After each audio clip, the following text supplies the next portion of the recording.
Well, here's an update on my Frankenray, as I'm starting to call it, with everything that I'm adding to it. It's actually Hobby's own DeltaRay, and as you see, it's been through some abuse. And as you see, I have, instead of push-on propellers now, I have, what are they called again? Prop adapters with collet, 2mm. Basically what I got my new motors in the mail, the Xtreme Pro 180s, and this morning I put my old props on, and during flight they both flew off because the thrust that these new motors put out are extreme.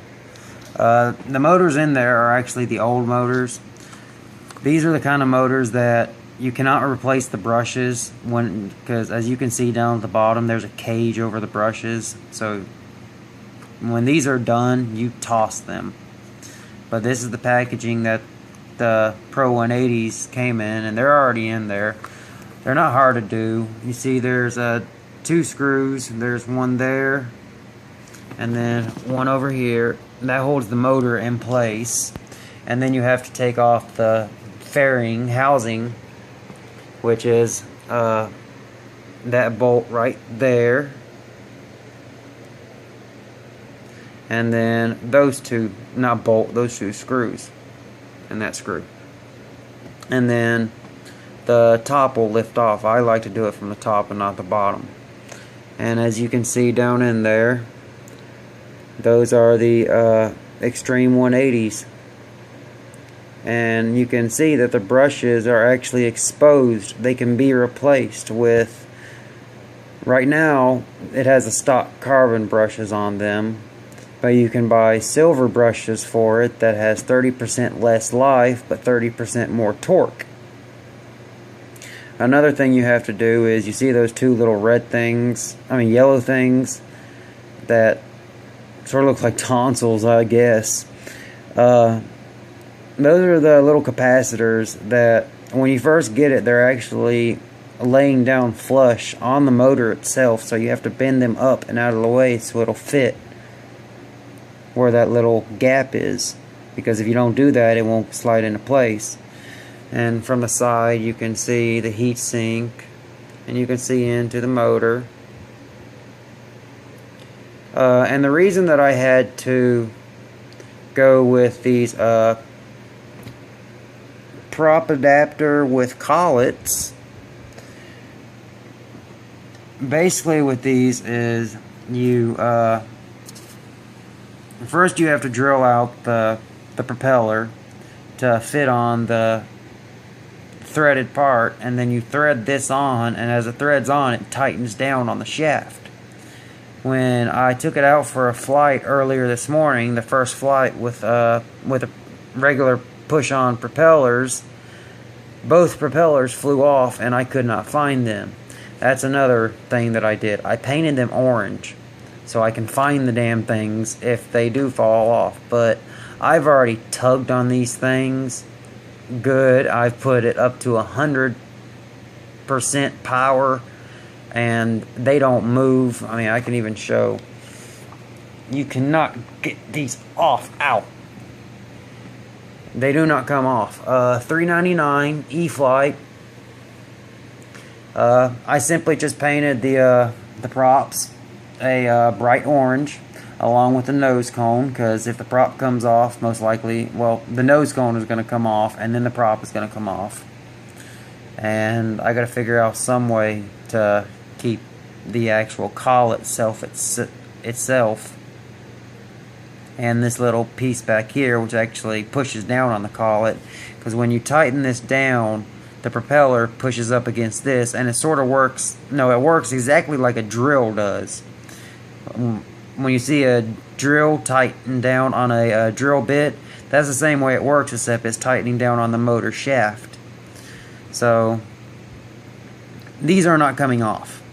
I have tightened these things as far as I could, and it actually bent the tool I was using. Got the Xtreme motors on one side, and I even got the Xtreme production stickers on the fairing, the motor fairings. Not a hard job. Basically, if you know soldering, on both motors, the red goes on the outside, the black goes on the inside, both sides. So, and you want your propellers, you want the top to spin towards the end, towards the plane, and then the bottom to spin away from the plane. So same with this one, you want the prop on top to spin towards, and on the bottom to spin away. But other than that, that's, oh yeah, another thing that I did, I've actually already done a video about this, but the stock battery, let's see, let's get to the batteries real quick.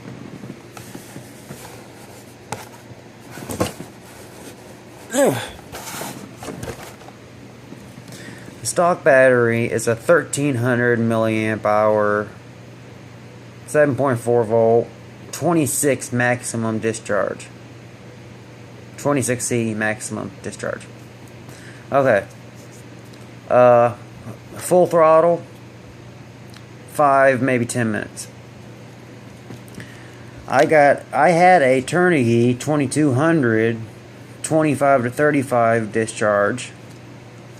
And what I did was I ripped out some of this styrofoam, and what I do is I take the battery upside down, but actually right side up if you were actually flip the plane over. But this right here actually sort of makes a little pressure fit, and it holds it in place. See, I mean, it'll come out a little, but once you put the battery door on, it's all fine. And you can also see I changed the EC3 connectors. I'm not going to get it out again because it's very small, and I just put all my tiny parts up, so I don't feel like getting them out again. But I changed it over to the XT60s that can run 60 amps non-stop. So there will never be a lack of power for the motors. I mean, that was the main thing. I mean, I wanted more power. I wanted to be able to go nose straight up and climb. I haven't flown it yet. I will be posting a video tomorrow. It's getting dark outside right now, and it's about to rain, so not a good day to fly. Well, afternoon. I had to go up to the hobby shop to get new props and these collets. And I simply just got some bright orange spray paint from there. Test stores, I believe. And just spray painted it. And it looks pretty good. I wasn't looking to go perfect, but it works. So now I don't have to worry about the propellers falling off due to the extreme increased thrust. And I also don't have those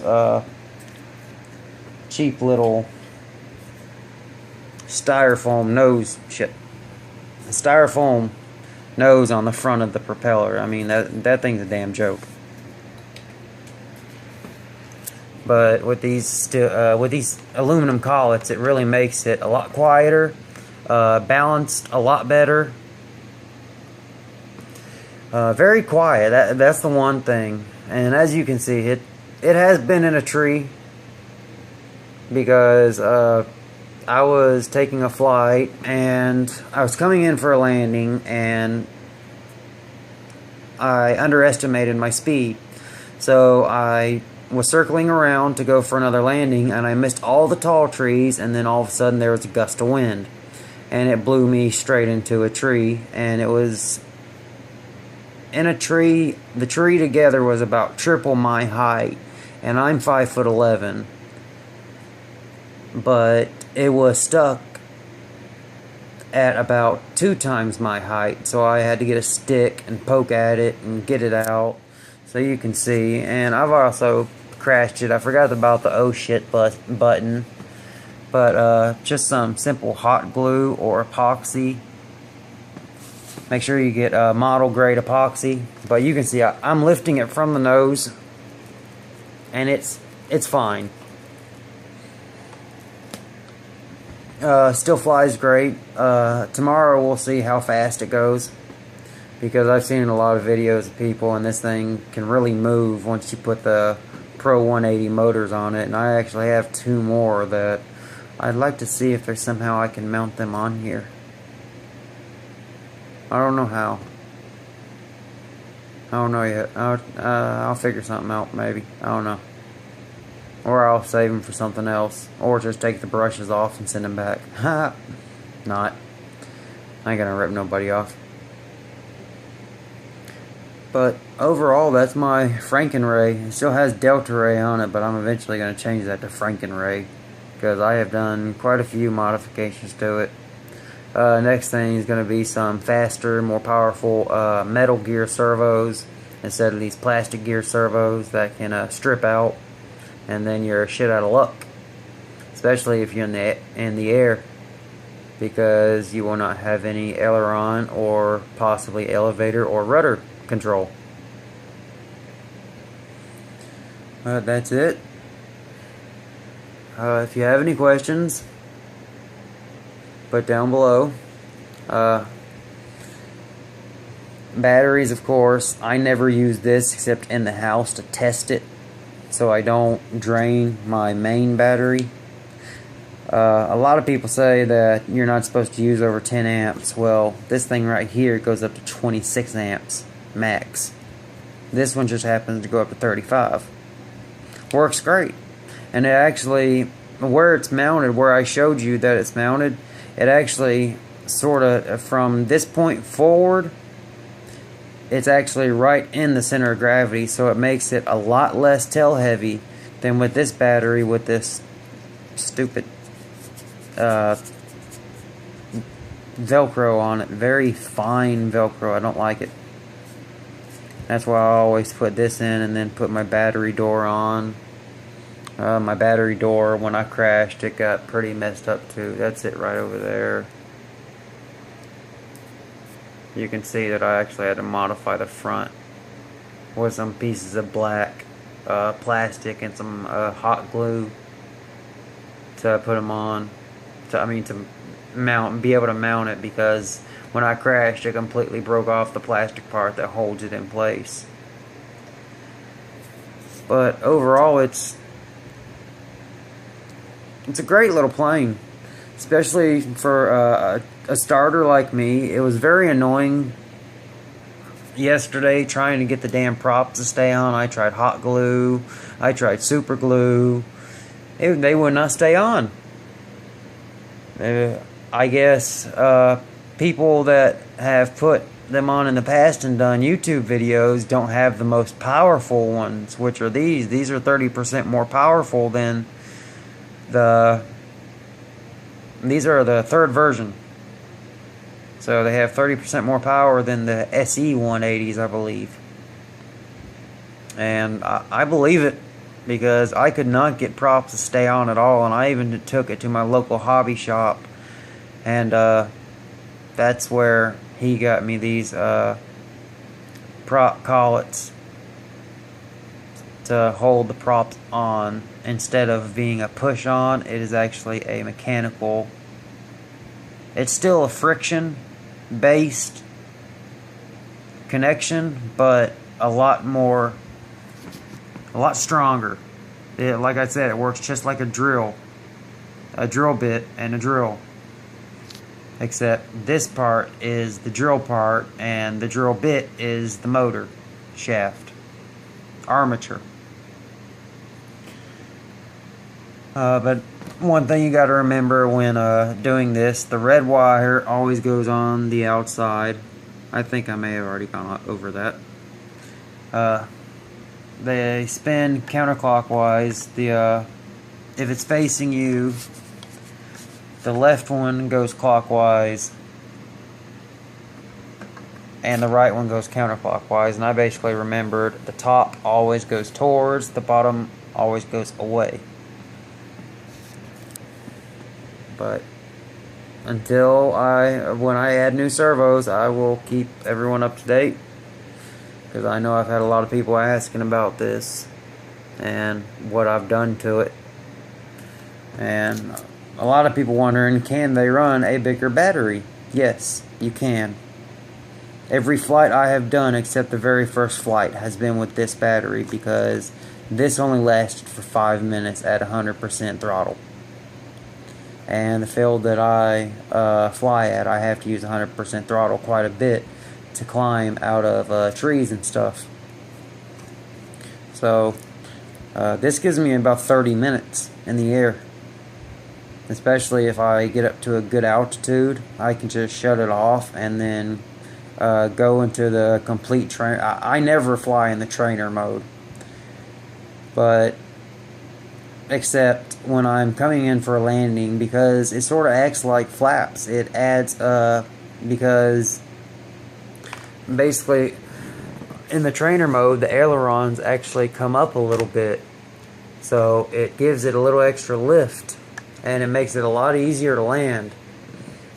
I hardly ever use the oh shit button anymore, which is what I call it. It's called the fail safe, or the safe.